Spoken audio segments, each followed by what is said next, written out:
Part 1 of 2. The history of our theaters in Lenoir and Caldwell County.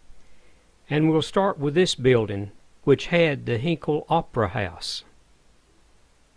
In the basement was the Hinkle stables and carriage business, and later this was Caldwell Motor Company. In the 1940s, this building became W.E. Shaw Furniture Company.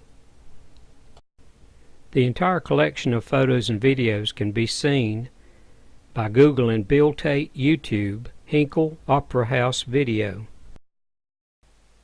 The original stage lights and ceiling. This hatch opens up in the stage to show the first floor ceiling. When carriages were built in the basement of the Hinkle building, these shafts drove huge leather belts from one big motor to all the individual machines. The first floor original wood columns and the original tin ceiling. This ceiling on the first floor is still in excellent shape. These two photos were taken underneath the stage on both sides of the stage, and who knows what artifacts might be found here. And another view of the original tin ceiling.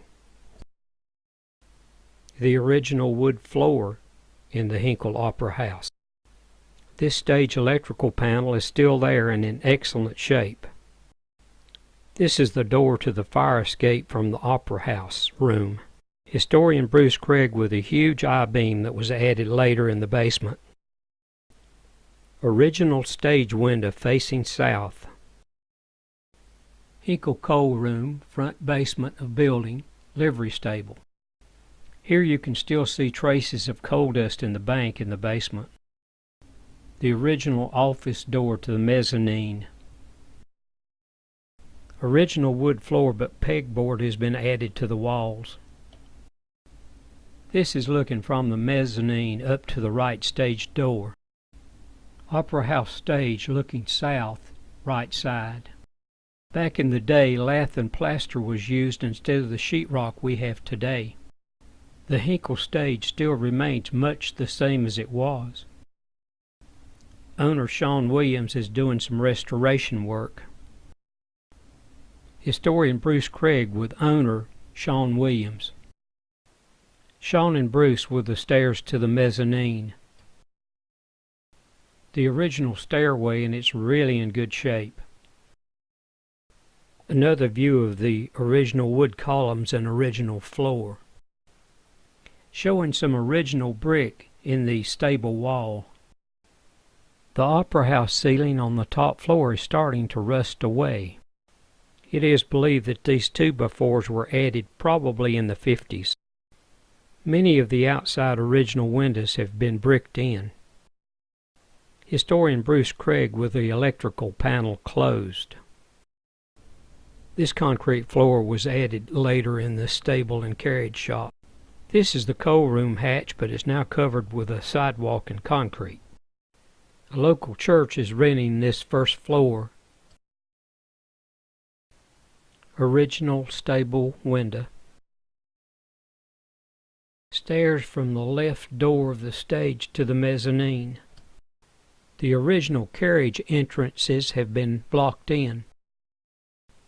Another view of the pulley system showing the shaft and bearing. As a child in the 40s, I remember these belt pulley systems still being used. The livery stable wall. The Opera House ceiling is in disrepair but still original. Right stage door to the mezzanine. This is an invoice July 22nd, 1903 for the rental of a horse and buggy for $2 a day. Caldwell Motors Company invoices. Caldwell Motors receipt book that historian Bruce Craig donated to Sean Williams. This is an original light fixture that came out of the old Caldwell Motors, and Bruce Craig and I hung it up so we could take some photos of it. It's in fairly good shape. I believe this is solid brass that has been painted. This view looking west down West Avenue with Lenoir Hardware and Furniture Company in the background, as it would have been in the early 1900s. The view from the Opera House fire escape has changed a little, and this is the rear carriage entrance. The W. Shaw Building, once Caldwell Motors, and once Hinkle Opera House. This view from the fire escape has changed greatly through the years. Years ago, this fire escape collapsed and injured several city workers. A mural was painted on this building a few years ago. And another view of the front of the building. Will England's Hippodrome, Lenoir's first outdoor theater. Will England also owned the Hypodermic newspaper, a political newspaper. This paper was published by Will England in the 40s and 50s. Opening for only a brief period in the summer of 1915, the short-lived Hippodrome Theater demonstrates the early informality and novelty of film exhibition in a small southern town. Run by local newspaper editor and columnist William Lenoir England, 1881 through 1963, the Hippodrome was the first and for many years the only outdoor theater in town. In August of 1940, over 25 years after the event, England remembered his outdoor theater as follows. It was a boarded-up enclosure built on the rear of the lot where my sister and myself still live, just above the Baptist church, then the graded school. There was an upper and lower deck of box seats built around an old oak tree which has since been taken down. This section had a roof and was only large enough to take care of aristocratic patrons coughing up the advanced price. Lenoir News Topic, 8/30, 1940, page 4. England had only recently begun his first tenure at the Lenoir News with a weekly column entitled Dope by the Doper, a title which has lost much of its early 20th century slang meaning. The Oxford English Dictionary defines one older definition of dope, close to what England must have intended: information on a particular subject or of a kind not widely disseminated or easily obtained. The term may also carry a reference to the relatively recent popularity of carbonated beverages such as Coca-Cola, sometimes referred to as dope. I'd like to comment on that. The reason Coca-Cola was referred to as dope is that in the very early days, Coca-Cola actually contained cocaine. Working for the newspaper, one of the primary sources of film advertising of the day, England was well positioned to begin his side business during the warmer months of 1915. What develops from there is a story of novelty, ill fortune, and small-town entrepreneurship. And now the Jones-Hartley theaters.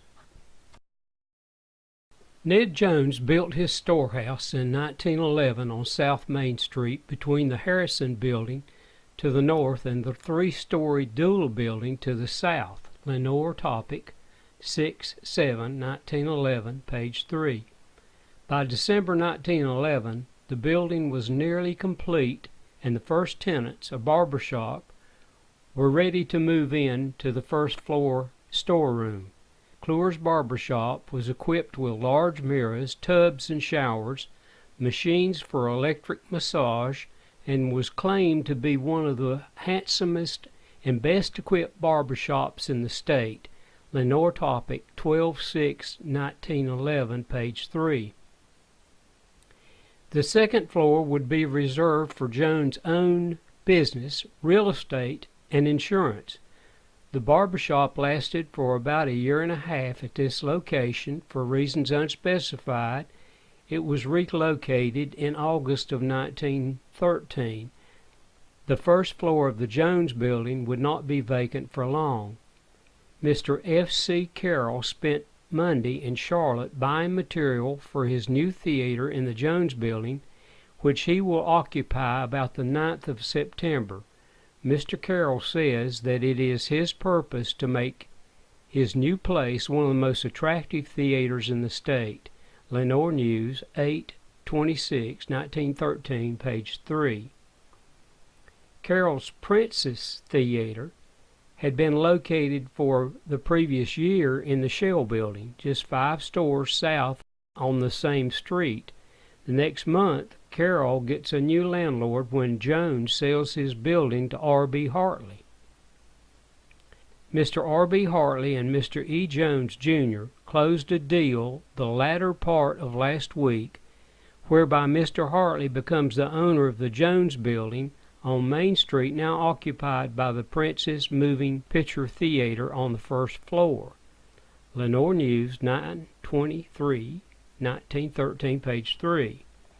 The following map, created with a combination of different maps and documents of the period, especially the December 1913 Sanborn map, locates the Jones and Shell buildings as well as the courthouse, opera house, and Harshaw building, which housed 2 different theaters during this time.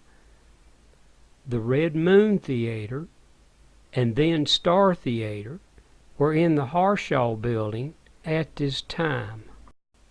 And here is the map again of the theaters for a better look.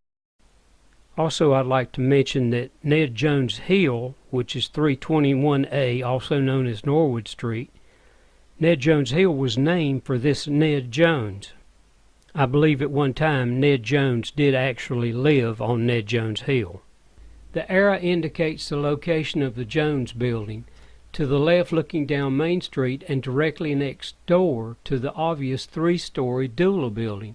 A close-up of this portion of the photograph gives tantalizing evidence of a large poster that may indicate that the photographer unwittingly caught the only known image of the Princess Theater, with a few potential customers standing just outside.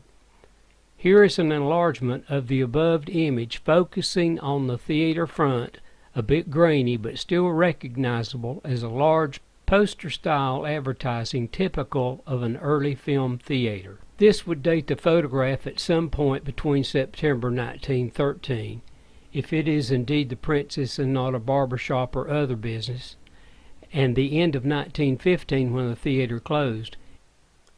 I had this photo in my collection, and maybe this will show a little bit better in detail the poster in front of the Princess Theater. It is certainly not visual proof, but it is exactly the right location and the same approximate era. Hopefully there are more images out there. After closing of the Princess, the Jones-Hartley building would never be used again as a film venue. By the 1920s, the world had moved far beyond the day when a small store or barbershop could be converted into a theater. From then on, real theaters needed to be built as theaters from the start, and on a scale far different from those in the early teens in small-town America. And now we'll move on to more about the Princess Theater. The strange case of F.C. Carroll and Lenoir's Princess Theater. The home of clean and moral shows, the Princess Theater, 1912 through 1915. In September of 1912, F.C. Carroll of Richmond, Virginia, came to Lenoir and brought the Casino Theater, located in the Shell Building on South Main Street, from the Triplet brothers. Carroll changed the theater's name to the Princess and immediately set about making improvements. A new air ventilation system and daily fumigation, fire exits in the rear of the building, even a large cooler with ice water and sanitary cups, of course. He enlarged the building, adding more movable chairs to accommodate as many as 500 people. These patrons could watch both the latest films from Hollywood as well as live vaudeville shows, strictly of the high-class type. Carroll ran the normal array of gimmicks and tricks common to the small-town exhibition practices of the time. Lucky ticket numbers for cash prizes, essay contest with agricultural themes, free shows for veterans on Memorial Day, a float in the 4th of July parade. In an era of silent film, he experimented with Edison's talking pictures. He also hired a local church organist to play piano for the films and eventually a 4-piece orchestra, loaned out on occasions to bolster civic pride. By September of 1913, Carroll was ready to move into the Jones Building, a few stores to the north on the same street, and opened what he claimed to be one of the best theaters in North Carolina. The new Princess Theater was not to be run by Carroll for long. By the end of 1913, Carroll claimed he was moving on to a bigger and better theatrical venue in Charlotte, also named the Princess. Carroll left with a flourish of high praises for Lenoir, which he had published prominently in the local newspaper. Thanks to one and all.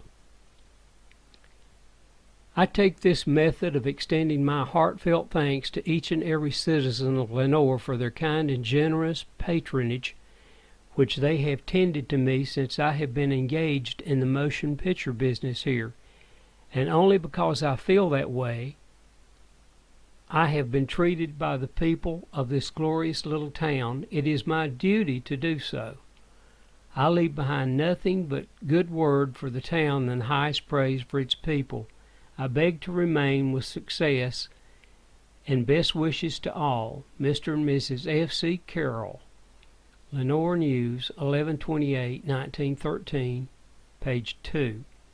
Carroll seemed to be the model of early 20th century entrepreneur, but film exhibition was not his only business, and the law was keeping a close eye on F.C. Carroll.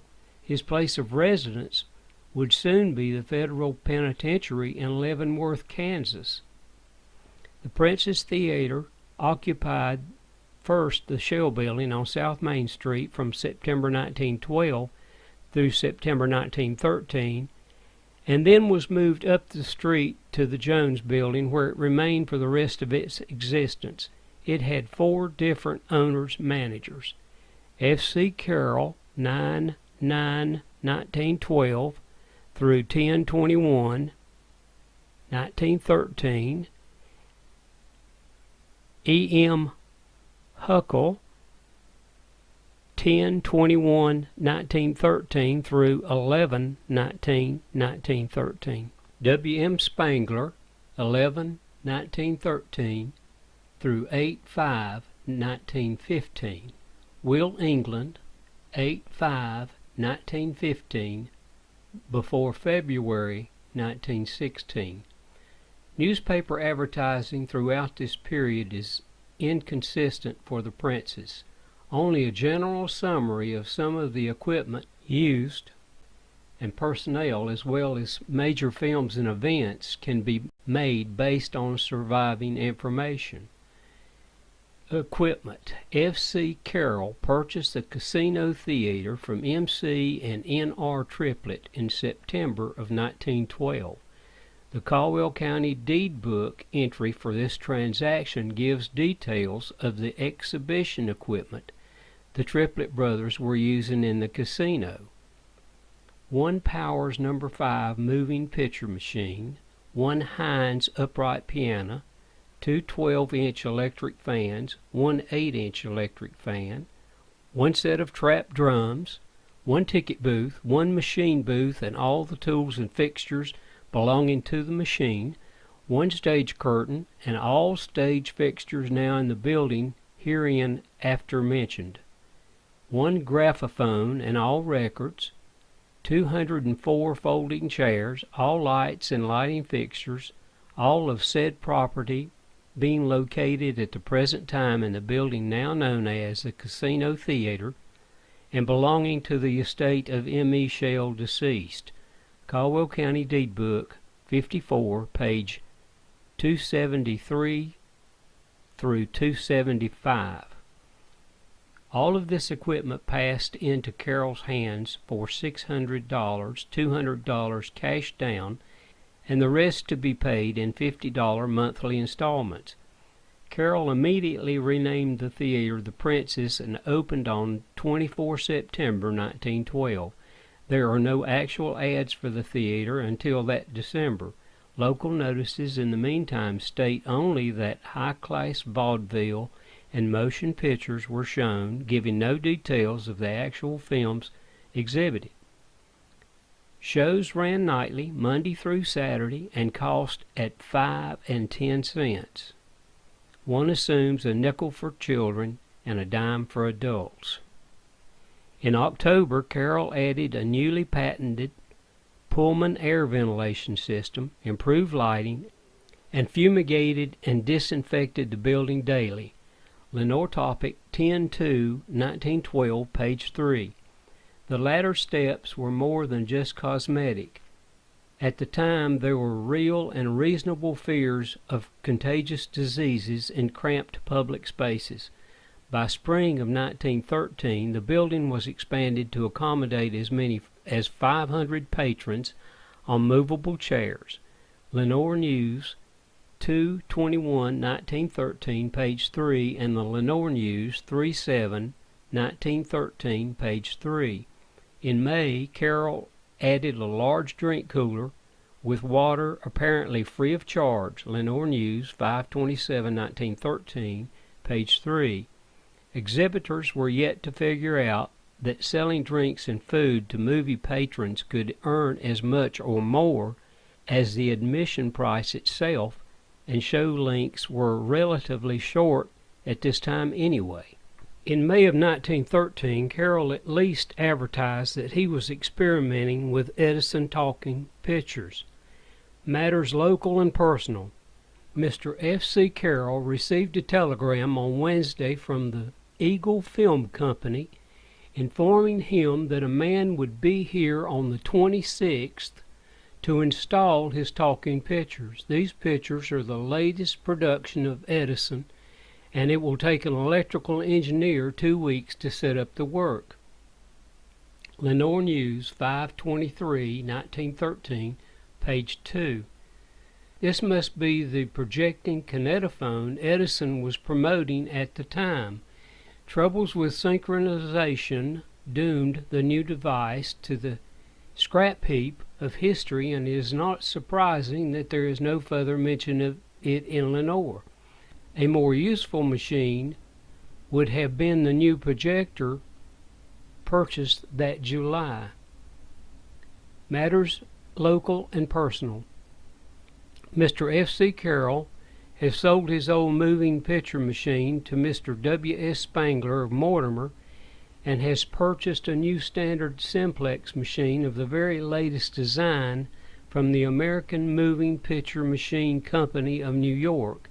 It arrived yesterday and has already been installed.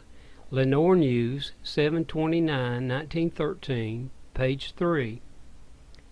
Whether and how W.S. Spangler used the old projector, apparently the original Powers No. 5, is unknown. Mortimer was a small lumber mill town in western Caldwell County on the narrow gauge railroad that was destroyed in the great floods of both 1916 and 1940, not unlike Shoals Mills in Watauga County. Like Shoals Mills, it had a moving picture show, although about the only mention of it is to note its destruction in the flood. Lenoir News 7/21/1916, page 1. Filmography. Little can be said about the types of films exhibited at the Princess Theater, either in its location in the Shell Building or later in the Jones Hartley Building. During this period of a little over 3 years, there were over 1,000 potential days to show films at the Princess Theater, Monday through Saturday, yet there are specific films advertised in the newspaper on only 50 of those days. So only about 5% of the total films for the venue's existence are known. This despite two major local newspapers, the Lenoir News and the Lenoir Topic, Obviously, the owners of the Princess depended primarily on posters and signs around the theater itself rather than the newspaper, reserving that advertising for the occasional special or new serial. During his tenure with the Princess, Carroll appeared to depend almost entirely on sidewalk advertising. Only 11 films, all but 2, a short, are found in ads from this time. The first comes from December 1912. The famous Western show at the Miller Brothers 101 Ranch in northeastern Oklahoma was one of the several Wild West shows touring the country at the time. There are several different films of their performances and not enough information here to identify this specific, no doubt long-lost, hour-long film. The other 10 advertised films during Carroll's tenure are listed here. 3/7/1913, The Story of a Kiss. 3/7/1913, Heroine of the Plains. 3/24/1913, From the Manger to the Cross, or Jesus of Nazareth. 4/15/1913, The Star of Bethlehem. 5/1/1913, The Duelist. Tonight at the Princess, Big Wild West Shows, a reproduction in motion pictures of the famous Miller Brothers 101 Ranch, will be exhibited at the New Princess Theater tonight. This wonderful production is the greatest in the world of its kind and worth going miles to see. Thrilling scenes of cowboys and Indians in deadly combat. One of the most expensive films ever produced. A full hour show of unusual interest. Prices as usual, 5 and 10 cents. The Princess Theater program for week commencing January 5th, 1911. Tuesday, January the 6th, The Flight from Justice, Great Northern 3-reel drama. Wednesday, January the 7th, The Echo of a Song, Rex drama. Roger the Pride of the Ranch, Nestor drama. Wifey Must Follow Husband, Eclair comedy. Rotifiers, Eclair scientific. Thursday, January the 8th, In the Wilds of Africa, 101 Bison 2-reel animal picture. Pearl's Mistake, Crystal comedy. Getting the Grip, Crystal comedy. Friday, January the 9th, Patsy's Love, Nestor comedy. The Escape, Powers drama. The Beggar and the Clown, Imp comedy. Leaves from High Mayor's sketchbook. Saturday, January the 10th, The Daredevil Mountaineer, 2-reel imp drama. Curing the Doctor, Frontier comedy. This begins 6 weeks of Tuesday through Saturday weekly ads that leave us with more of an indication of what the typical program for the Princess Theater might have been like in 1914. One of the 67 films listed during this period, all but 5 are 1 or 2 reelers. They are, of course, silent and black and white. 12 different production companies are represented. Crystal Film Company, 12. Rex Motion Picture Company, 9. Independent Moving Pictures Company of America, 8. Bison Motion Pictures, 7. Nestor Film Company, 7. St. Louis Motion Picture Company, 6. Victor Film Company, 5. Universal Film Manufacturing Company, 4. Eclair American, 3. Powers Picture Plays, 3. And I cannot pronounce that. Leave that to you. An unknown, 2. 3 of the films list 2 companies, so the numbers here will be more than the overall total. As far as the contents of the films shown, again almost all shorts. There is a preponderance of comedies and dramas as identified in the International Movie Database. Comedy 30, drama 28, western 7, thriller 5, romance 4, crime 3, adventure 1, animation 1, documentary 1, family 1, sci-fi 1. Note that films can have more than one genre. For a relatively short sample in the life of a venue, a little over 1 month, this is a healthy variety of films for a wide audience. After this flurry of ads, Spangler seemed content to revert to walk-up advertising again, with only an occasional ad for a lengthier feature such as this special from May of 1914, a nearly 90-minute historical drama with doubled prices. Lenoir News, 5/13/1914, page 3. The Last Days of Pompeii, the Princess Theater, tonight, admission 10 and 20 cents. One important aspect of films known to be shown at the Princess is the weekly serial. Spangler ran 3 beginning in July 1914 and combined them with text chapters printed in the local newspaper.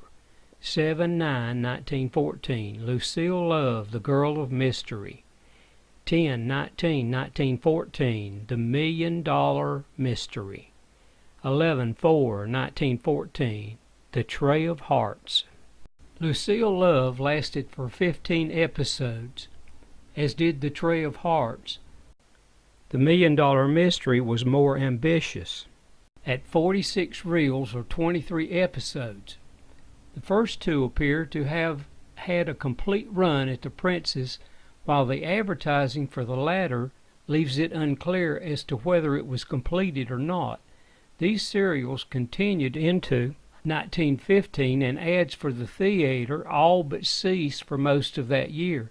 By August, when Will England takes over the Princess in conjunction with his outdoor venue, the Hippodrome, there are a few more spotty ads and one final serial, The Diamond from the Sky, with Lottie Pickford, Irving Cummings, and William Russell. Beginning on 19th October 1915, it is doubtful that this 30-episode serial was ever completed. By the following February, the building was being converted into a merchandise store. Lenoir Topic, 2/23/1916, page 3. Finally, local films made by the railroad were shown in August of 1914, another early example of local interest film exhibition. Of local interest, the Princess Theater will show moving pictures of local interest next Monday night, August 10th. The pictures were taken by the Carolina and Northwestern Railway and show points of interest between Chester and Edgemont. In Lenoir, pictures of the automobile parade, the fire horses running through the square, scenes in front of the post office and Carlheim Hotel in many places will be shown. Lenoir Topic, 8/5/1914, page 3. Musicians. An early note about the Princess Theater concerns its musicians. While unknown touring vaudeville acts came and went, there was evidence of a corps of musicians giving both accompaniment to the films and playing before and after them. The piano was far the most common instrument used for film accompaniment, and the Princess had one who was mentioned frequently at the time, Hardy Turner of Morganton. Professor Hardy Turner has accepted a position as organist in the Episcopal Church at Morganton. This will not interfere with his playing at the Princess Theater. Lenoir News, 6/17/1913, page 3. Before this, Turner's name also appears in conjunction with the Electrical Theater in the Cloyd and Johnson Building. Lenoir News, 5/14/1909, page 3. The Air Dome, an open-air theater in Hickory. Lenoir Topic, 8/28/1912, page 3. And as late as 1926, where he is playing at the Universal State Theater. Lenoir News Topic, 7/15/1926, page 1, on a new Wurlitzer organ. Carroll also advertised for musicians in the Asheville paper in August. No word on what had happened to Turner, but he was obviously easily employed elsewhere. Wanted at once. Experienced trap drummer, violinist, and piano player for moving picture house. Drummer must have all effects for moving pictures. F.C. Carroll, Princess Theater, Lenoir, P. 1229-2-3, Asheville Citizen Times, 8/3/1913, page 22. The ad was quickly successful, and the Princess had a full orchestra of 4 musicians by mid-August. Matters local and personal. Mr. F.C. Carroll, proprietor of the Princess Theater, who is always on the lookout for something better for his patrons, has added a 4-piece orchestra consisting of a trap drummer, violinist, pianist, and cornetist to his place of amusement. Mr. and Mrs. R.F. Weitzel, pianist and violinist, have already arrived and appeared for the first time last night, furnishing most delightful music. The other 2 musicians will arrive Sunday. The price of admission will remain 10 cents. Lenoir News, 8/15/1913, page 3. This orchestra was able to play a local dance at the end of the month. Apparently, the Princess was closed on Mondays and advertised later the next year. Matters local and personal. A most delightful and enjoyable dance was given in the Opera House Monday night to the visiting young ladies by the young men of the town. Splendid music was furnished by the orchestra from the Princess Theater. Lenoir News, 8/29/1913, page 3. This, of course, meant not just additional income for the musicians, we assume, but also advertising for the theater itself. The Motion Picture King, F.C. Carroll. Although he left town in November of 1913, a series of newspaper articles from neighboring papers in 1916, right at the time the Princess disappears from the newspapers, gave the people of Lenoir some indication of the stranger who had spent a year in their midst. The first quoted from a Lexington, N.C. newspaper. Moving Picture King goes up for a long time. The following story, sent out from Lexington to the daily papers, will be of much interest to Lenoir people. According to the information contained in a letter from a Washington, D.C. officer, a couple who style themselves as Mr. and Mrs. F.C. Carroll, and who left here about a year ago, having gone broke while running a picture show, has submitted to a charge of grand larceny. Carroll gets 18 months at Leavenworth, and Mrs. Carroll will serve the same term in the federal prison for women at Baltimore. They are understood to have been charged with stealing several picture films, and federal officers have been on their trail for more than a year. The couple are said to be wanted at Clayton and several other places in this state on charges of various kinds of fraud. Local attorneys here have judgments against them aggregating several $100s. Carroll, who is said originally to have been from Lenoir and whose real name is alleged to be Phillips, came here and announced that he was the motion picture king and recounted how he actually started the business in Chicago. He entertained lavishly at wine suppers, and it is reported, while pretending to be drunk, he would start a little poker game and separate some of his guests from their cash. He had members of the local fire company sell tickets on a partnership basis, where he took the coin and skipped. He was arrested and jailed in Winston-Salem and brought back and forced to divvy. It is reported that he conducted an auto contest at Clayton, took in the money, and left town. Carroll and his wife are said both to have had records in Chicago and other cities before they came to this state and broke into society. Their finish was discovered when a local physician made inquiries as to the whereabouts of the couple in hope that he might collect a bill. Lenoir News, 1/18/1916, page 1.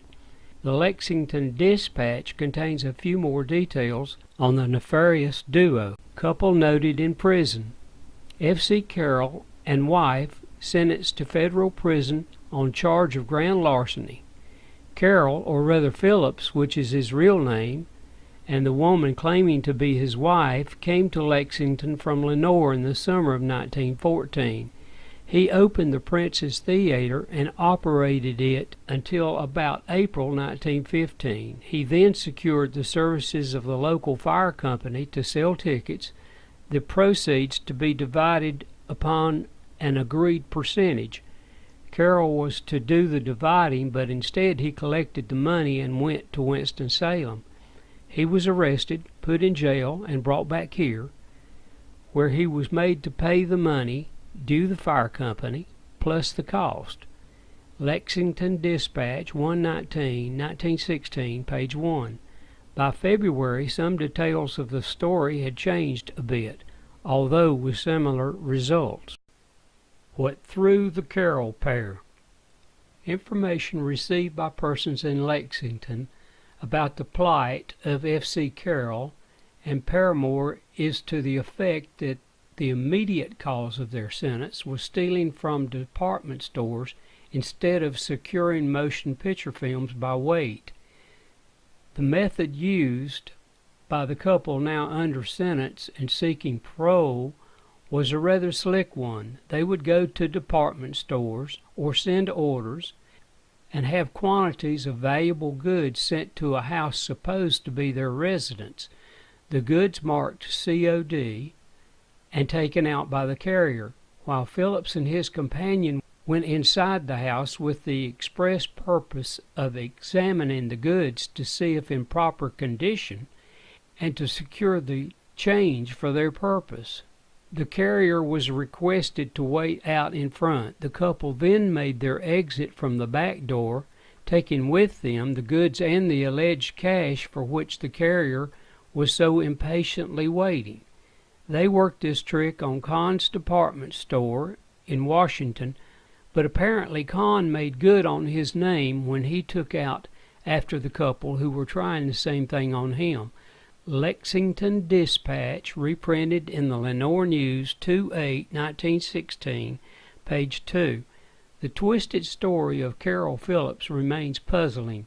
While reporters in Lexington claim that he originated in Lenoir, no one from Lenoir ever seems to have recognized him or known of him before the Princess Theater incident. Obviously, the Carrolls relied on quick relocations from one town to the next, yet he stayed in Lenoir for a year and seemed to have been successful and well liked. Later, there are rumors of lingering lawsuits once the truth came out, although no legal actions are detailed in local papers. And while Carroll Phillips, or whatever his real name was, may have cheated film distributors and department stores, there is no indication that those who attended his shows either were or felt cheated. As detailed above, the Princess Theater name was kept by his successors, or at least until early 1916 when the truth came out, indicating that there was no stigma attached to it. The Shell Building, Fireman's Casino and Princess Theaters. The first notice of the Shell Building on South Main Street, the future home of 3 early theaters in Lenoir, occurs in the local weekly news in 1902, 1/17/1902, page 3, where it is referred to as the town's new Masonic building with a lodge hall on the 2nd floor. Shell rented out the 4 lower storerooms to various businesses through the years. In March of 1912, the Triplet brothers moved their Fireman's Theater from the Harshaw building into a newly vacated store. The following map is based on contemporary Sanborn maps and other documentation locating the Shell Building as well as the Harshaw building. For comparison, the courthouse and the opera house. A flurry of activity occupied the local newspapers in 1912. Matters local and personal. The Triplet brothers are remodeling the Shell storeroom recently vacated by Mr. Ainsley and will open a motion picture show there this week. The Fireman's Theater will open next Thursday night, and on that occasion, half of the net proceeds will be given to the Missionary Society of the Methodist Church. Lenoir News, 3/26/1912, page 3. Also see Lenoir News, 3/12/1912, page 3, and the Lenoir Topic, 3/27/1912, page 3. During this period, R.W. Sherrill opened another theater in the Harshaw building, the Gaiety Theater, briefly giving Lenoir 2 regular picture shows for the first time in its history. In May of 1912, the name of the Fireman's Theater was changed to the Casino Theater, and the Triplet brothers apparently felt confident enough in their new business to buy out their competition, purchasing and then closing the Gaiety. Lenoir News, 6/25/1912, page 3. This was not the last theater in the Harshaw building, however, as in August of 1912, Sherrill returns, apparently with new equipment, and opens the Red Moon. Finally, in September, the Triplets sold out to F.C. Carroll. Matters local and personal. Mr. F.C. Carroll of Richmond, Virginia, has bought the Casino Theater from the Triplet brothers and is having the entire room remodeled, preparatory to the opening of a high-class vaudeville and motion picture show. The opening performance will be given Wednesday or Thursday night. Lenoir News, 9/17/1912, page 3. Carroll immediately renamed the venue the Princess Theater and set to work remodeling and improving space. The exact location of the Shell Building and Fireman's Casino Princess Theaters on South Main is made evident by comparing contemporary business locations and the 1913 Sanborn map. While this map was made in December of 1913, after the Princess had been relocated to the Jones Building, the vacated theater space is clearly evident.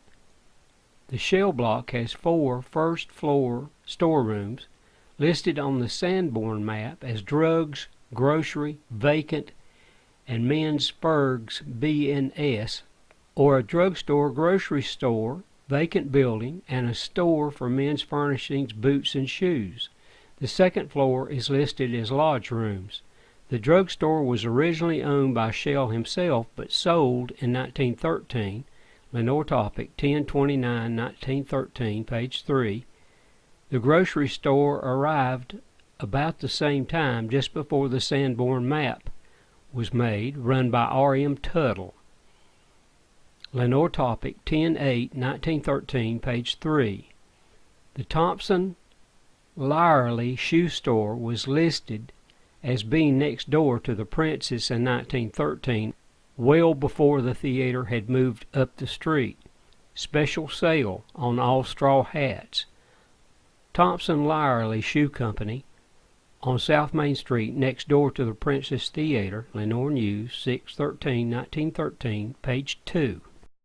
Thus the storeroom listed as vacant on the 1913 Sanborn map had been the Princess Theater in the Shell Building.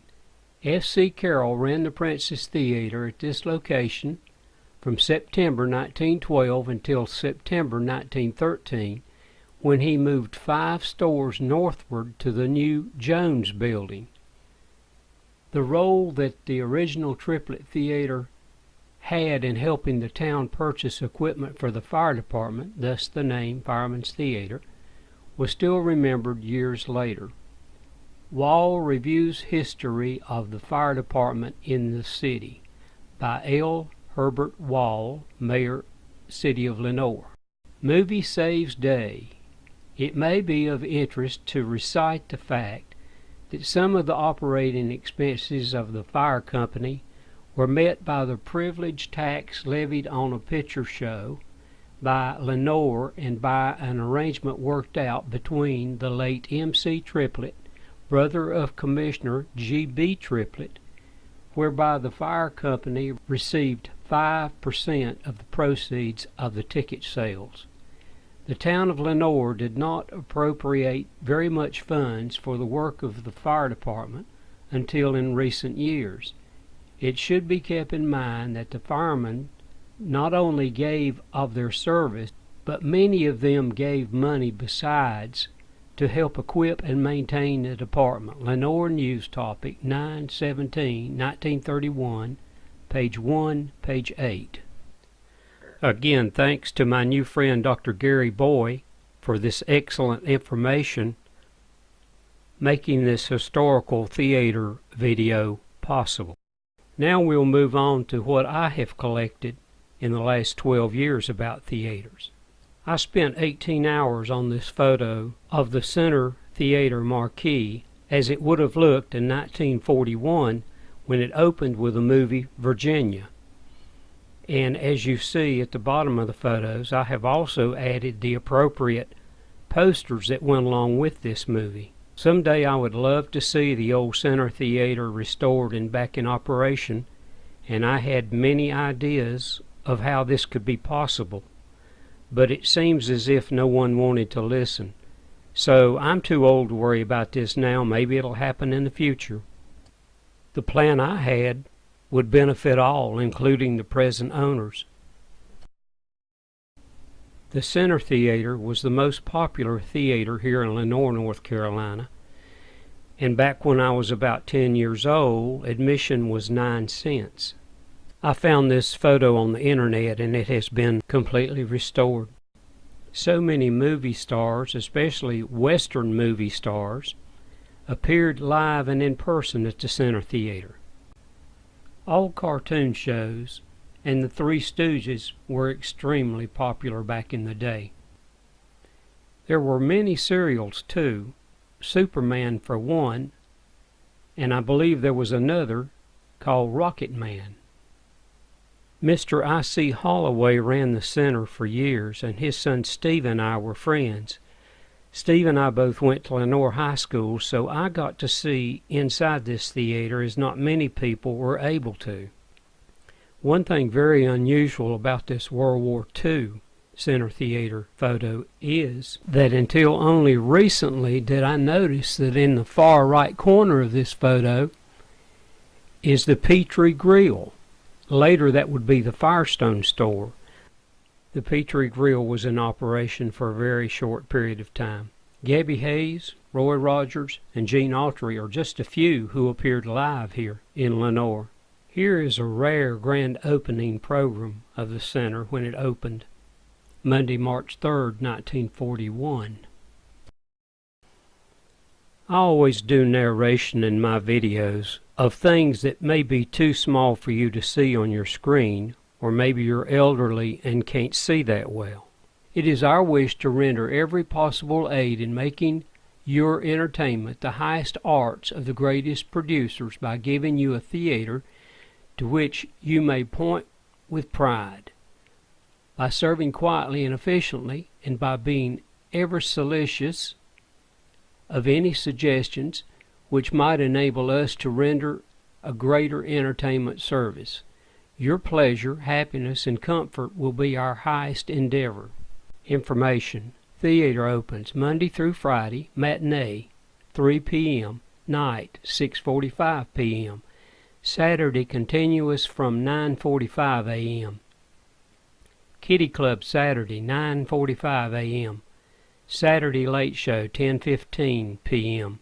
Telephone number is 717. Main floor, Promenade Lounge, Water Fountain, Manager's Office, Ladies Cosmetic Lounge. Regular admission, Monday and Tuesday, matinee balcony is 15 cents, orchestra 28 cents, night balcony 28 cents, orchestra 39 cents. Wednesday through Saturday matinee and night, balcony 15 cents, orchestra 28 cents, children anytime 10 cents. Program. The Center presents Unit 1, Paramount News, Unit 2, Donald Duck in Timber, Unit 3, Coming Attractions, Unit 4, Feature Presentation Virginia in Technicolor with Madeline Carroll, Fred McMurray, Sterling Hayden, and Carolyn Lee.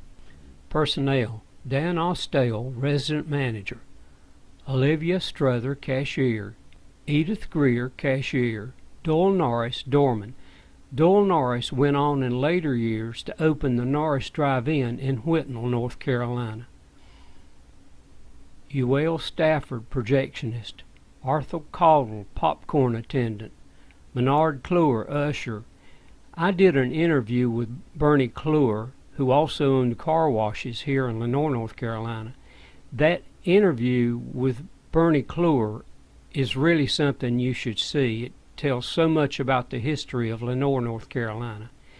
You can Google that, Bill Tate YouTube videos, where I have well over 100 historical videos that I have made in the last years.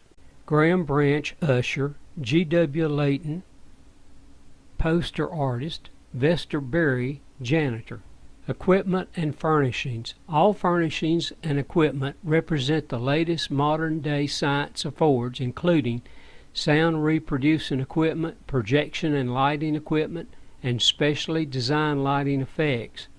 Our lounges, carpets, drapes, water fountain, and spring-edge floating comfort seats assure you the utmost comfort amidst beautiful surroundings. Special services. Hard of hearing aids. Seats in the auditorium are equipped with special hard of hearing aid devices. Upon request, the usher will gladly furnish you one of these aids without additional charge. Notice to doctors and nurses: if you identify yourself, your usher will note your seat location and notify you immediately of any telephone calls. Note to all members of the Kitty Club: the Kitty Club will meet every Saturday morning at the Center Theater instead of the State. Helpful and comfortable. The center is heated by indirect radiation rather than direct, keeping the temperature at all times even and comfortable. Already installed for the summer heat is a cooling system changing the air every 2 minutes. Every invigorating breath of it will be cleaned and treated as it breezes through hundreds of sprays of cool, pure drinking water. Just an old photo on a rainy day of the marquee. I used this for the restoration photo. And a very poor photo back a few years ago. Closer and better shot of the old marquee, now owned by the Harris brothers.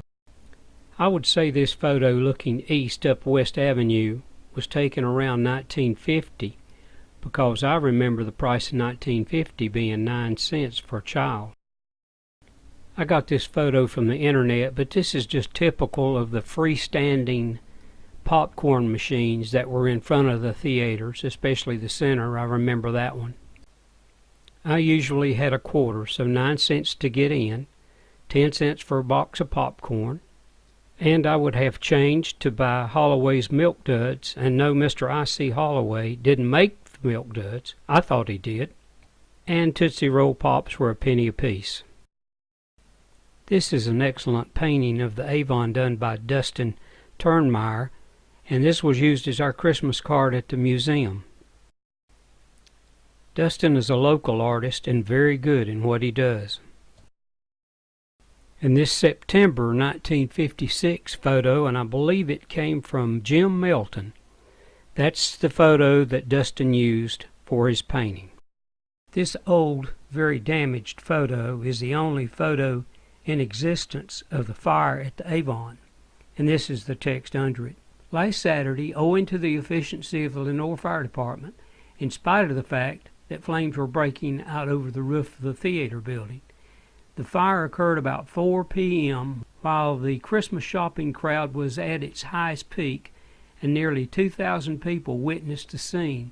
There was only a slight damage to the theater, and the management, with the old adage, "The show must go on," in mind, quickly cleared the decks and had the evening's performance at the regular time. A Man to Match the Mountains was a local film made by Bill Stevens, who was J.E. Broyhill's son-in-law, and J.E. started Broyhill Furniture Company. This film was shown locally. Please read the book The Anvil of Adversity by Bill Stevens for a more in-depth history of the Broyhill family. My father, Earl Tate, later mayor of this town 1937 through 1961, started his drugstore business, Tate's Drugstore, in the left side of this Avon Theater building in the 30s. And this from a flyer. The Avon Theater opened in 1935. Now on to the State Theater. I don't have a good photo of the State yet. At the very far left of this July 4th, 1940s photo, you can see where the posters are for the State Theater. My historian friend Bruce Craig, who does so many projects with me, his father worked there at the State, and this is a photo of him, Audie Craig. These seats are from the State Theater, and these seats can be seen at our Caldwell Heritage Museum, 112 Vaden Street, Lenoir, North Carolina, 28645. I am on the board of directors there, and this is what I do, history. As you can see, these seats are in excellent shape. Caldwell County Drive-In Theaters. The Lenoir, the Delmar, the Norris, the Carolina, Drums, Pinetop, and Skylight Drive-In Theaters. In Lenoir, just down the hill from the Red Pig Barbecue, the Lenoir Drive-In at 234 McLean Drive was brought online in 1951. It would be sold in 1955, and the name changed to the Delmar. These businesses are now at the site of the Charter Communications Building. It would be in July of 1957 that Dole Norris and Robert Bob Gibbons would form a partnership and sign to lease this drive-in. Robert Gibbons is the father of Joe and Mike Gibbons of Gibbons Electric Company of Lenoir. Norris would be the manager and Gibbons a silent partner. The new business was simply called the Norris Drive-In. It would later be sold and renamed the Pinetop Drive-In. Mr. C. Haynes would manage this new business. Some records show it named the Pine Tree Drive-In. All the same, the Pinetop Theater would begin to show X-rated film and would soon close. I wanted to say this. I do remember the controversy of the Pinetop Drive-In because people could see the X-rated movies from the roads nearby. Therefore, it had a lot of complaints. The Red Pig would close in 2007 with the hope of finding new managers to run the popular eatery. Drums Drive-In, Lenoir. Reuben Drum and his wife Virginia owned Drums Drive-In. It was located at the site of Keen's Towing Service on the old 321 highway north of Granite Falls. Here is an excerpted report from the editor of the Lenoir hypodermic paper, dated 4/27/1948, and that would have been Will England. Quoted, "Last Saturday I pulled off the road at Drum's grocery store and oil station a mile or so down the Hickory Road from Whitnall to see what all the digging and excitement was about. Reuben Drum spotted me and proceeded to give me the lowdown. He's building a drive-in movie and expects to have it in another 30 days. The ground is terraced with a clear vision from any location. It will operate 7 nights a week. The ground was purchased from Matt Bernhardt, who told Drum that Will England had the first open-air drive-in movie in Lenoir in 1915, and he was a frequent patron. This drive-in theater would be closed in the early 70s. The Skylight Drive-In, Sawmills. This small community got its name from Jewel Eichard, who owned a sawmill down by the railroad tracks called Jewel's Sawmill. This little drive-in was located just up the road from Story's Grocery, Old Highway 321A, at Baker's Road, turning right, and just to the left is a terraced field. It is near the new relay towers at the rear of the church, turning left. Very little is known about this business. However, some residents in the area place this nightly business at various locations. It too would go dark in the 70s. The Carolina Drive-In, Valmead. This little drive-in theater was built in a small community just outside of Lenoir that was formed out of a lottery drawing by early residents. They named it Valmead. Around 1955, someone built the drive-in theater on the now location of the A. McGee Trucking Company. News reports give little information on this business. It, too, would soon close. The Lyric Theater, Granite Falls. This growing community got its name from the huge granite rocks that water flows over, forming Gunpowder Creek. By 1925, the town of Granite Falls and the town of Roadhiss were growing in businesses and population. There were plants of the Granite Falls Manufacturing Company, Southern Manufacturing Company, Falls Manufacturing Company. New street names like Railroad Avenue would be changed to Main, Factory Avenue would be changed to Falls Avenue, and new ones added, like Broad, Xenia, Delaware, and Commerce. The Carolina and Northwestern Railroads served Granite Falls at this time, and most new buildings aligned along the railroad right-of-way. A recent publication of the history of Granite Falls gives an idea of local residents being entertained at the movies. It relates that the first movie house was upstairs over the Deal and Sharp Motor Company, which was a dealership.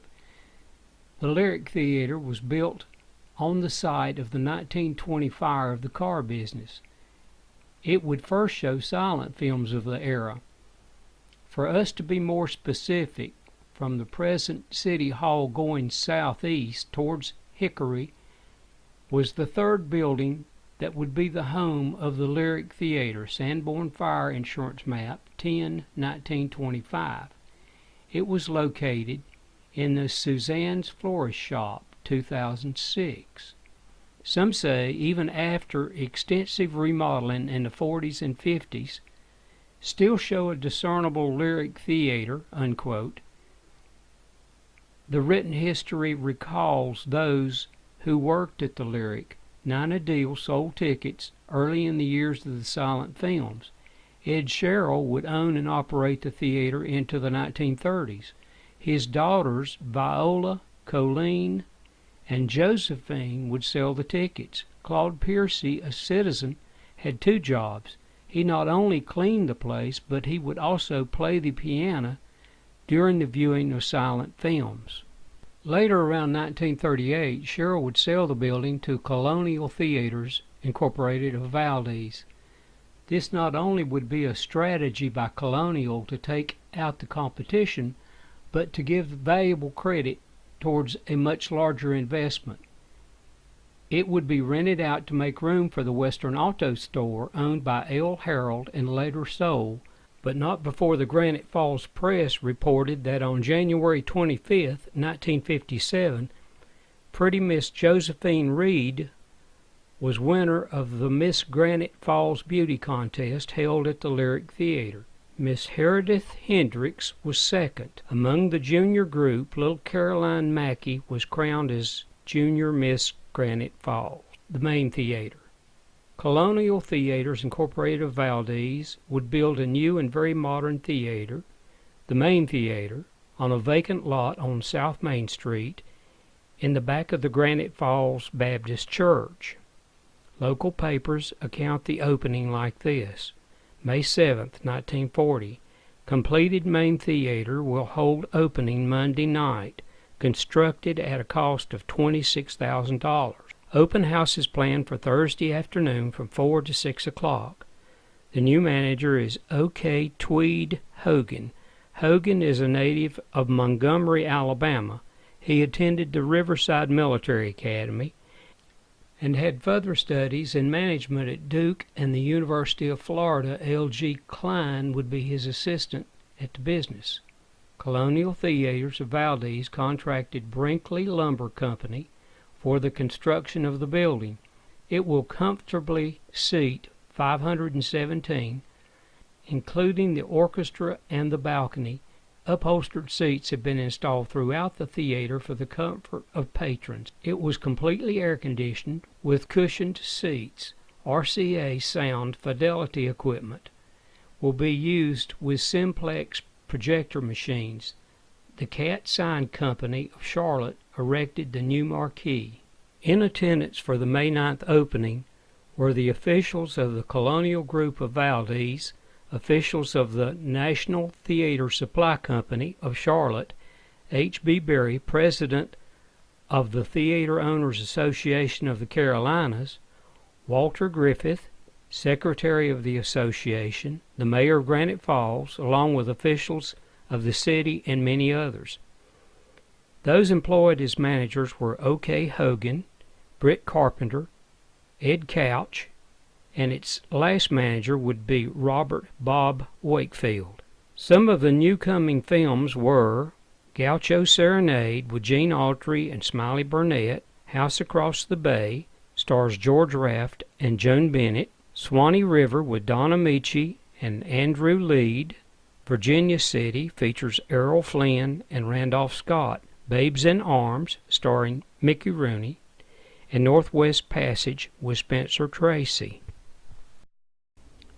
Here are clips taken from the H. Lee Waters video that was made here in Caldwell County in 1941. This is inside the main theater in Granite Falls.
The Western Auto Store took over the building where the Lyric Theater used to be.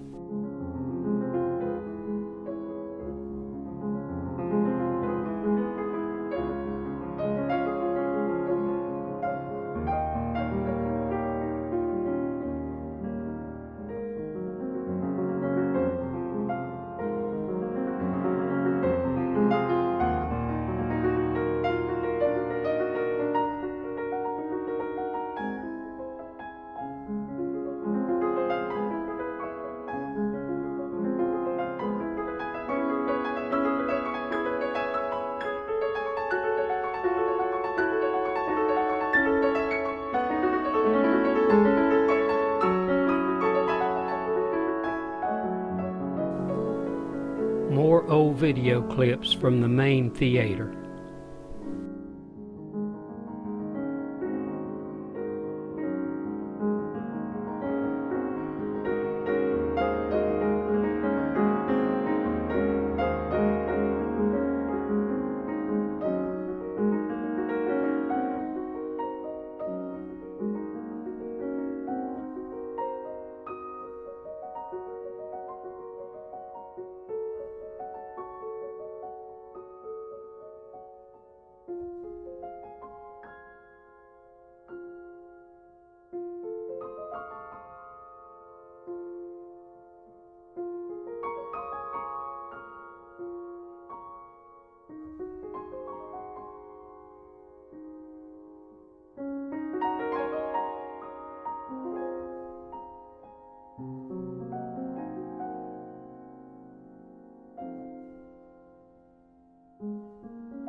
Benny Hayes, now of Conover, remembers well attending the Main as a young boy and enjoying the kiddie shows of Saturday mornings.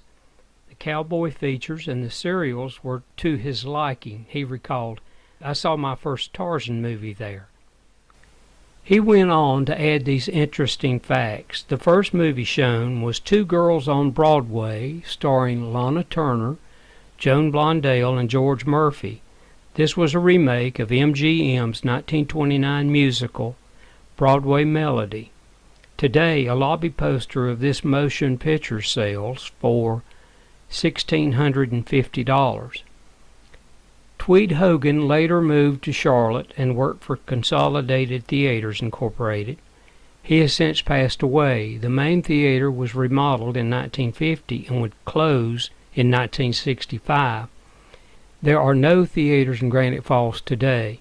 City of Lenoir. The history of entertainment within the city proved to be a complex compilation of facts. Many sources were used for this information and research. To understand it all, we will begin with the birth of Lenoir. Its first name was Tucker's Barn, coming from a grant in 1783 to a George Tucker. It was a gathering place for social, political, economic conversations and conditions of farming. This was the site of Tucker's Barn, and this old tree would have gone back to those days. I, Bill Tate, played on this wall as a child and lived just 300 yards south. It was the place when, after all the talking was over, people gathered for frolic and entertainment. And entertain they did. There was fiddling, old country music, and banjo-picking contest. Folks of all ages, boys and girls too, took to the floor for dancing. Here one could involve oneself with the spirits of the grain. It could be had for as little as 50 cents a gallon. Other amenities of the evening could be had for a few dollars more. After clearing the land of the Indian population, the settlers would soon begin building their homesteads. The folks in the new settlement loved to celebrate nearly anything worthy of recognition, but in the minds of the founding fathers, plans were already being made for bigger and better styles of entertainment. Later, the city was renamed after General William Lenoir. The townspeople had a strong militia and a proven patriotism, both to the United States and to their beloved Southland. The settlement quickly became the largest furniture manufacturing town in eastern United States. It first began with the company of George Finley Harper, the Harper Manufacturing Company. Many other entrepreneurs would soon follow. Furniture was in the soul of the people. The first building uptown was the Harper Building, now the Bank of Lenoir. The city was on a perfect trade route, as it was the most direct route between Morganton and Wilkesboro. One planter here could not forget the most important item. It was soon to become the gateway to the undeveloped Blue Ridge Mountains. It would soon grow into a beautiful city. But it needed more, a need to break out to the outside world. The break came in 1882-1884 with the laying of the narrow-gauge rail lines to Hickory, to join up with the Chester, South Carolina Railroad and become the Chester-Lenoir Railroad. Lenoir would have its own turntable for the return trip. Then a third standard gauge rail was laid alongside. This new addition would lend itself to the new name and company, the Carolina Northwestern Railroad. What the people of this growing city really needed, now with a population of around 2,000 in 1909, was a first-class entertainment center. It would not come about with city funds, but from an unlikely source, a livestock company. From the Lenoir Topic of January 15, 1908, comes this news report. The Hinkle Livestock Company is preparing to build a structure on the vacant lot next to their stables. Lenoir News Topic Media. Here is a review of their business. The Hinkle Livestock Company, construction to begin in June 1908. The handsome new building occupied by this company at Lenoir is 60 by 145 feet in floor dimensions, having 2 stories and a basement. This basement has ample room for stabling 150 horses. The first floor was designed to showcase buggies and harnesses. The business of this company is very extensive, and its operations include the buying and selling of horses and mules. This work has been of great value in supplying western North Carolina with good and desirable stock. It is the largest concern of its kind in the South, the main office being in Statesville, while important branches are established at Lenoir, Hickory, and Newton. Here are some notes of its beginning.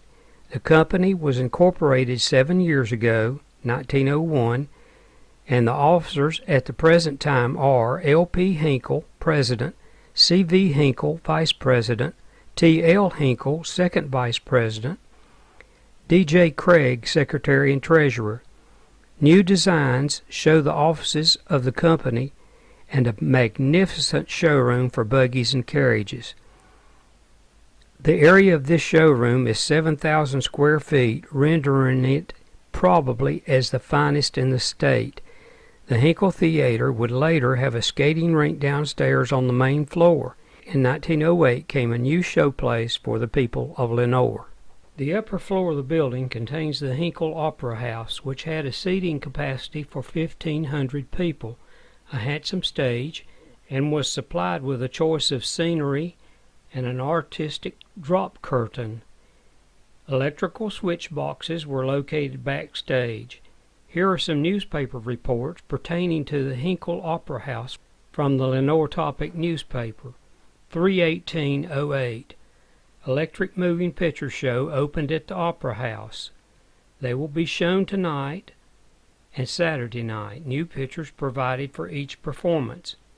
On schedule are the following: Madam Frances, The Unknown Talent, Tipper's Race, Inexhaustible Barrel, On Account of a Lost Collar Button, Little Red Riding Hood, and Charlie's Dream. 7/8/08. Repairs on the moving picture machine began. 10/21/08. The moving picture exhibitions, having been shown at the Opera House, will hereafter be shown in the Cloyd and Johnson building on the first floor, adjoining the office of the Lenoir Realty and Insurance Company. It was after this date that no further ads were published in the local news media. The opera staff was putting on some first-class shows and vaudeville acts, but with the wages of the factory workers at this time, this simply did not lend itself for local theater goers to arrive in horse-drawn carriages and dressed in formal attire for the night's festivities. Most of the population were of the hard-working class, while only those living up on the hill could afford this entertainment style. It was a venture too soon for the times. The Hinkle Livestock Company building had several occupants. In 1911 it would be the Allen Buggy and Carriage Company. Moving in later would be the Lenoir Buggy Company, which later became the Caldwell Motor Company. Presently the William Shaw Furniture Store is the occupant. In March of 2007, this retail furniture business would move to another location and put the Shaw building up for lease. The writer was invited to go upstairs to the opera floor. The stage is still there, complete with stage lights. The left side stair steps lead to the dressing rooms and the electrical control panel for the interior lighting. The pulleys and ropes for the scene changes are still in place. It was as if the actors had just simply left and never come back. Visiting the basement, one can visualize the handsome buggies arriving for the night's opera program long ago. The livery would house the horses and coaches until departure of the patrons after the performances. One can still sense the aroma of fresh, polished leather upon the bridles and gear from a long past era. It is a very large basement and could easily accommodate 100 or so horses during the evening. But around January of 1921, preparations were being made for a new home for the old opera house. In documenting locations, it must be realized that with remodeling, additions to the structure like arcades, etc., addresses will change very quickly by 2 or 3 numbers, and would not be recorded immediately. Herein is news from the Lenoir City Press media as it was reported. The Lenoir News Topic, 1/13/1921, Lenoir to have a new opera house built at the rear of the Harrison Building. The Harrison Building is located directly on the square of the city downtown. A new auditorium will seat 600 people.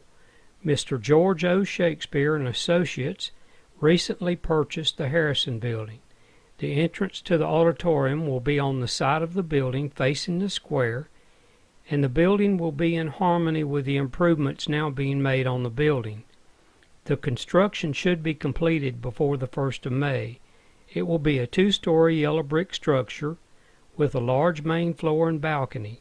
The equipment will be of the most modern. In addition to the auditorium, when completed, will be one of the finest to be found. A contract has already been signed with R.W. Sherrill, who has had years of experience as one of the leading exhibitors in the country to take charge of amusement.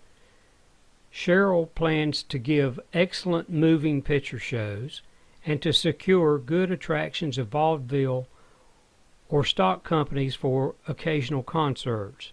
This business, too, would soon close. One cannot explain why the folks in Lenoir did not accept the opera and vaudeville style of entertainment. It seemed like the stage theater was too late for the times, but the motion pictures were coming at a rapid pace. It seems that any store that had a vacant floor, a person could set up a projector and show films. We have recorded the name theaters, no mention of who the owners were. It was said by someone that a little theater operated out of the Dixie Diner restaurant by Edgar Shell, but no advertisement was ever noted. We have recorded the names of some of the operations. Here are a few. The Fireman's Theater. This theater was actually a benefit theater, gathered from the admission price to aid the operation of the city fire department. It was first located in the now H&R Block tax offices, a few doors down from the William Shaw Furniture Company. In this building was Lenoir Fire Department Hose Company No. 1. It would house the high-wheeled wagon for transporting a larger hose supply to a fire. 2 horses pulled it. One was a chestnut-colored 2-year-old named Rex. The other was a white stallion named Ned. Fonz McDade and George Starnes were the wagon drivers. The brick facade can still be seen at the rear, and still visible is the outline of the doors leading into the fire department. This hose company was backed up by another hose unit located in the basement of the Belt Building. The Princess Theater. The Lenoir News reports, here is a really clean theater. C.F. Carroll is the owner, and he states that the building is fumigated and disinfected every morning. Cats are let in every other week to look for mice. Most of the movies shown here are in daylight. It has a Pullman air ventilation system and is the only one in the area. It also has high-class vaudeville acts that are programmed nightly along with the movie. The exact location of this theater is unknown. No address was ever given. This could have been the first name ever given to the Universal Theater. The date of the report is October 2nd, 1912. The Universal Theater. There were other businessmen who really got serious about the motion picture business. Word has it from the Lenoir News Topic of April 6, 1921 through 1922 as follows. Universal leases the building. Plans are ready to move in at the end of the month. The Universal Theater has leased a new theater building on the square, the Harrison Building, according to manager F.C. Hanks. The 2-story commercial building at this location sold groceries and china through the 1910s. The 1921 Sanborn map indicates the space was being remodeled to be a moving picture theater, and the 1927 map shows the theater and the balcony location. This theater would be sold in 1927 and would be given a new name, the State. The 1930 directory lists Joseph Robinowitz as the proprietor of the clothing store in the building, with city offices and the Universal Theater occupying the rest of the space. By 1945, the building's tenants included the Western Auto Associates store, State Theater, Jerry's Beauty Shop, and James McGaillard, who rented rooms upstairs. The storefront was vacant in 1950, but the State Theater and several lawyers were in residence. By 1955, Pilkington Shoes, Pilot Life, and Security Life Insurance companies and the State Theater occupied the building. Some say that Hanks is the #1 theater man in North Carolina. Hanks told everyone they are going to rush everything possible to get the seats into the new building, and things arranged to open soon. The new building will seat over 600 people, as against 250 in the present theater building. The entrance would have a large arcade. It would get sound equipment in 1929. This additional seating capacity, Hanks says, will enable them to better show pictures because of more patronage. The price will still remain the same. The new theater is one of the nicest in the state, they said. The following is a compiled list of known theaters with active dates, known addresses, and their managers or owners. 1908, the Hinkle Opera House, managed by the Hinkle Company. 1910, February, the Electric Theater opens in the Harshaw Building. J.C. Eller will be the manager. Sells out 30 days later to J.B. Thomas. 1910, March, J.B. Thomas opens the Moving Picture Show Theater. 1911, June, Fireman's Theater opens 2 doors up from the Opera House. J.S. Miller is the manager. Monies used for the Lenoir Fire Department benefit. 1911, July, Fireman's Theater is sold to H.L. Ainsley. 1911, August, Fireman's Theater is sold to M.C. Triplett. 1912, Triplett opens Fireman's Theater in the Shell Building. 1912, May, Gaiety opens in the Harshaw Building. R.W. Sherrill will be the operator. Prices are 10 cents and 15 cents. 1912, August, Casino Theater opens in the Harshaw Building by the Triplett brothers. 1912, October, Princess Theater opens. C.F. Carroll will manage. 1912, October, the Red Moon Theater opens in the Harshaw Building. 1913, September, the Star Theater opens in the Harshaw Building. A.W. Price would operate the theater. 1915 through 1922, Universal Theater opens. Ownership will change later and renamed the State. The Universal's address is 105 and a half South Main Street. 1919 through 1920, the Imperial Theater opens. The address is 104 through 108 South Main, and later 121 South Main at the Masonic Lodge Building. Seth Horton will be the manager. The Imperial Theater. Here are some facts on this commercial building, Masonic Hall. The building was remodeled in 1940. A 2-story commercial building was originally 2 buildings with a circa 1940 facade, now unifying them. It was an austere, modern-style facade composed of 2 yellow storefront bays, the north bay being wider than the south bay and separated by a central concrete paneled bay with a Masonic emblem at the top and the words Masonic Hall inscribed over the glass entrance to the upper floor. In 1902, the South Building was a general store, and a hand printing business occupied the North Building. By 1907, DGB and S replaced the general store, and the Western Union Telephone Company replaced the printing business. Lodging rooms occupied the second floor. By 1921, the South Building contained a movie theater on the first floor. The other building functions remained the same. The Strand Theater. The Masonic Hall first appears on the second floor in the 1930 directory, at which time the great A&P Tea Company occupied the South Building, and the Imperial Theater and Lenoir Amusement Company the North Building. By 1943, the buildings were occupied by the Strand Theater, A&P Food Stores, and the Masonic Hall. The Western Auto Associates store moved into the theater space in 1950 and Stop and Shop location in 1955. The Masonic Hall, being Highbrighton Lodge number 262, AF and AM, continues to occupy the upper floors today. Here is a timeline of the new purchases. 1921, the City Opera House is planned, located in the Harrison Building.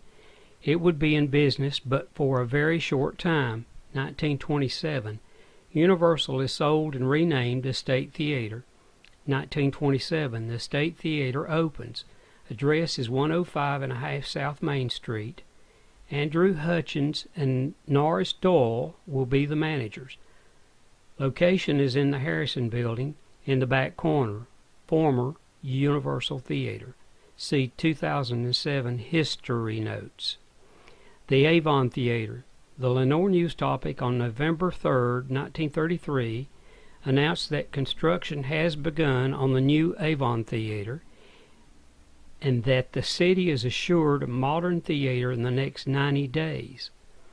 Local druggist J.C. Ballou is to erect the new $65,000 building next to the Chamber of Commerce building. It will occupy an area 40 by 125 feet. Mr. J. Gordon Ballou of the city and C. Vernon Davis of Morganton will own it. Morganton and Lenoir businessmen have formed a company to operate the theater. C.V. Davis, President, A.A. Bush, Vice President, J.A. Marshall, Secretary, F.C. Hanks, Senior, Treasurer. Poe and Smith Company will be the general contractors. Benton and Benton, architects from Wilson, North Carolina, drew up the plans. Davis, who also operates the Alva Theater in Morganton, told the media that the Lenoir Theater would be one of the best equipped theaters in the two Carolinas. The media further stated that the building would face Main Street and seat between 700 and 800 people with accommodations for colored people and have a separate entrance. I don't believe that it has been mentioned, but the center also had a separate entrance for blacks, and the balcony was split and segregated also. The cashier lady at the center could turn from her white window right around to the black window.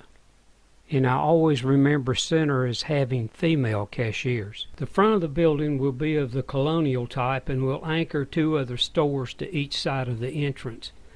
The site of the construction is the old Ballou homestead, owned by the late Major J.G. Ballou, purchased by him from Peter Johnson in a trustee sale in 1869.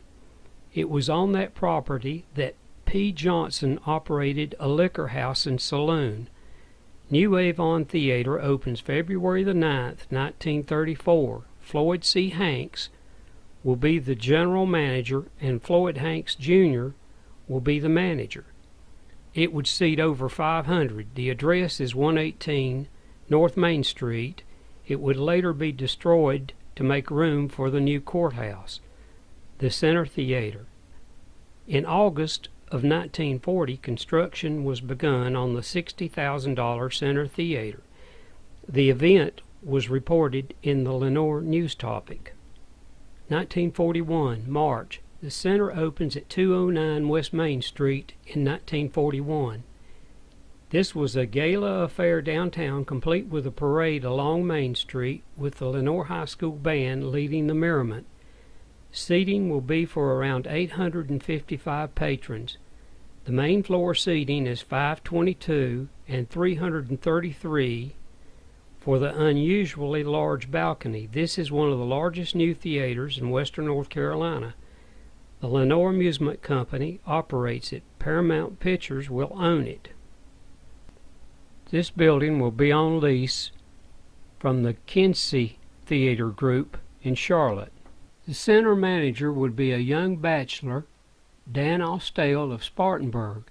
He began as a teenager with the Criterion Theaters Incorporated, working at the Carolina and the Strand of that city. Art Farmer of Lenoir would be employed here for about 15 years. He would be an usher and a projectionist. It was sold in 1972 to Stuart Everett Enterprises of Charlotte, and in 1985 it was sold again to the Bona Sam family of Statesville. Mary Bona would be a cashier. It would close in the late 1980s. 1943, the Strand Theater, the former Imperial Theater, opens at 121 South Main Street. Its first movie would be a Western, Hell's Edges, starring Bob Steele. Monday and Tuesday show would be My Sister Elaine, starring Rosalind Russell and Brian Aherne. Admission was 22 cents and 9 cents. James P. Reed will manage the Strand. In the summer of 2007, Keith and Tina Norton would open a business called The Wine Cellar on the southeast corner of West Avenue and Main Street downtown. At the back corner and rear of this building was the location of the old State Theater. The remnants remain much the same. Of the known early theaters, news reports gave little or no information on the closing of the movie houses. Some owners just simply turned out the lights and were never heard from. The city of Lenoir had 16 movie houses, and there were 7 drive-ins within the county. Granite Falls had 2 theaters downtown. Today there are no drive-in theaters in the county. This is a Facebook post from my friend the Reverend Gary James. Gary has been my friend for 56 years. Gary has such a great memory of what used to be and is such an asset to me in what I do. I dedicate this video to you, my friend. At the time Bradley Doole and Butch Berry are talking about, my uncle Homer Haynes was the owner-operator of the State Theater. The Gene guy was Gene Crisp, who ran the projectors. The owner who had coins placed in the popcorn was Homer Haynes, and the manager who carried out the project was me, Gary James. It was a marketing ploy, too early for its time, but we advertised each box of popcorn had money from 1 cent to $5 in the boxes. Of course, we placed small coins, but there was always one box with a $5 bill in it, and we knew which numbered box it was in, and to only sell that box during an intermission when the lobby was full of people, and someone would yell and scream, "I got $5." Then we would sell more popcorn than we could pop. It was not a scam. We actually put coins in every box and actually sold the box with the $5 in it, and someone got the money with each and every purchase. We even gave away a Buick car one Saturday night per month, but we would not announce which Saturday night it would be. He made hundreds of thousands of dollars when others were making tens of thousands in the entertainment business in this area. He owned theaters, restaurants and drive-in theaters, bowling alleys, and billiard parlors in most all counties of western North Carolina, the Appalachian in Boone, State Theater in Lenoir, Fox Catawba Theater, Carolina Theater, Maiden, Cherryville. My other uncle, who was an entrepreneur, was Stuart Hodges. He owned dry cleaners, laundries, laundromats, restaurants, from Lenoir on through Ashe County. The State Theater was in the corner of the square, and John Hackney Florist next. Waldesian Bakery and Teague Furniture on that block also. This photo is not the corner with the business I mentioned. This photo shows the southwest corner of the square with the banks. The businesses with State Theater were across the street in the southeast corner. Again, thanks to Dr. Gary Boy of Boone, North Carolina, for his extensive research. Thanks to Reverend Gary James for his input. And thanks to the very talented Gregory Knight for the use of his music.